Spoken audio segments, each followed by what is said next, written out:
Hi, I'm Tyson Franklin, and welcome to video number 8 of my 30 videos in 30 days, based off of the frustrations that podiatrists have shared with me when they join the Podiatry Business Owners Club on Facebook.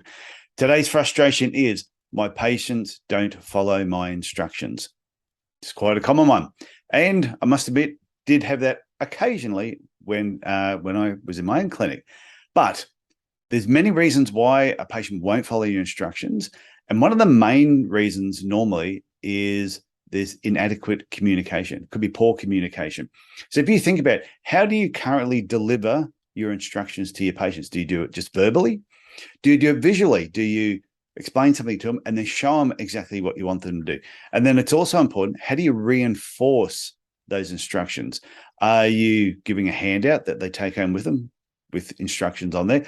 Or later that day, are you sending instructions via email? Yeah, are you doing it the next day, or is it the week after? If they're not coming to see you for a couple of weeks, are you reinforcing those instructions every week until you see them next, or are you just giving them to them on the day, crossing your fingers and hoping that they're actually going to do it? So the other aspect of this, it's also really important to include your patients in the discussion of what you want them to do. Now, I think this is especially important if you want a child to do something. You must involve that child in it so they feel like they're part of the discussion, part of the decision-making process. But also, if when you're dealing with adults, it's just make sure that they're involved in the discussion on what you want them to do, because you might want them to do one thing at a certain time, but practically it doesn't fit with either the sport they're doing, their lifestyle, their work. So make sure you involve the patient. Don't just tell them you need to do this, and they're sitting there with their arms crossed going, you can tell me that, but I'm not going to do it because ABC. They'll probably have a reason. Now, also point out the why. Why is it important for them to do these instructions?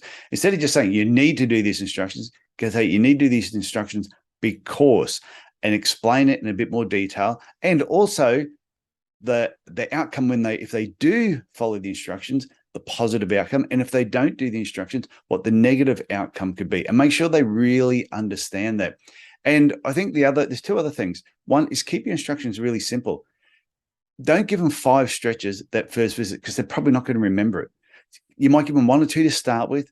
And of course, you're going to have them come back in quite a short period of time, review, get them to show you how they were doing those exercises. Because I know sometimes that if patients go, show me how to do that exercise that I showed you last time, and they're doing it, and I'm sitting there going, my God, that is not what I showed you. So how they interpreted what I showed them, and then how it evolved over a couple of days can sometimes be surprising. Now, the other part is everything you're telling a patient, make sure you have very, very accurate notes. You cannot beat good note taking. So make sure you've included what the instructions are, or if you just have a code saying gave these sort of instructions, make sure that is explained somewhere else. So it's very easy to follow up afterwards what you've been doing, and if somebody else then takes on that particular patient. So bottom line, if your patients are not following your instructions, look at how you're currently communicating with them, how you're delivering the instructions, how you're following up on these instructions. And if what you're currently doing isn't working, then you know you need to change.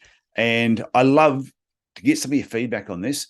So please send me an email, tf@tysonfranklin.com, if you want to give me some feedback, if you started changing some of your instructions, or if you just have any questions in general, please send them to me. So that's it for me, and I will see you on video number 9. Bye.